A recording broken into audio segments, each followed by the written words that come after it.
Everyone, আমার নতুন একটা ভিডিওতে সবাইকে জানাচ্ছি ওয়েলকাম। আজকে বানাবো বেম্বো চিকেন কারি। তাহলে ভিডিওটা লাস্ট পর্যন্ত দেখতে থাকো, ভালো লাগবে। যা যা মশলা লাগবে সব কিছু বেটে নিলাম, আর ওইদিকে বাঁশকুড়ুলগুলা ভাজা বসিয়ে দিলাম। এদিকে কেটে নিলাম পেঁয়াজগুলি, তারপর থেতো করে নেব রসুন, কাঁচা লঙ্কা, আদা।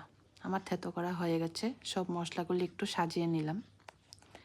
তারপর পরিমাণ মতো দিয়ে দিলাম তেল, দিয়ে দেব তেজপাতা, গোটা গরম মশলা, দিয়ে দেব পেঁয়াজগুলি লাল লাল করে ভেজে নেব।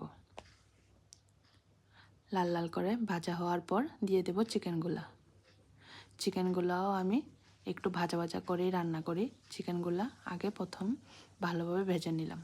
এই দেখো একটু ভাজা ভাজা হয়ে গেছে। তারপর দিয়ে দিলাম সব মশলাগুলা, পেঁয়াজ, গোটা রসুন, হলুদ, লবণ, মরিচ, থেতো করা মশলা সবগুলো দিয়ে দিলাম।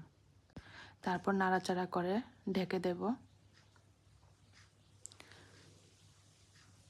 তারপর কিছুক্ষণ পর ঢাকনাটা উঠিয়ে আবার একটু নাড়াচাড়া করে নেব।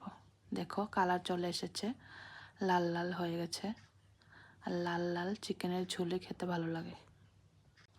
আগে থেকে ভেজে রাখা বাঁশকুড়ুল, আলু, টমেটো সবগুলো দিয়ে দিলাম। দিয়ে ভালোভাবে কষিয়ে নেব। কষিয়ে নেওয়ার পর দিয়ে দিলাম হালকা পরিমাণ জল। তারপর ভালোভাবে আবার ঢাকনা দিয়ে কষিয়ে নেব। আমার চিকেন রেডি। তোমরাও এইভাবে খেয়ে দেখবে, কীরকম লাগে কমেন্টে জানাবে। প্রথম অল্প একটু টেস্ট করে নিলাম, তারপর বসে গেলাম খেতে। এই দিনের চিকেনটা কিন্তু খুব ভালো হয়েছিল। আর এই ভিডিওটা এখানে শেষ করছি। সবাই ভালো থাকবে। কীরকম লাগলো কমেন্টে জানিয়ে যাবে।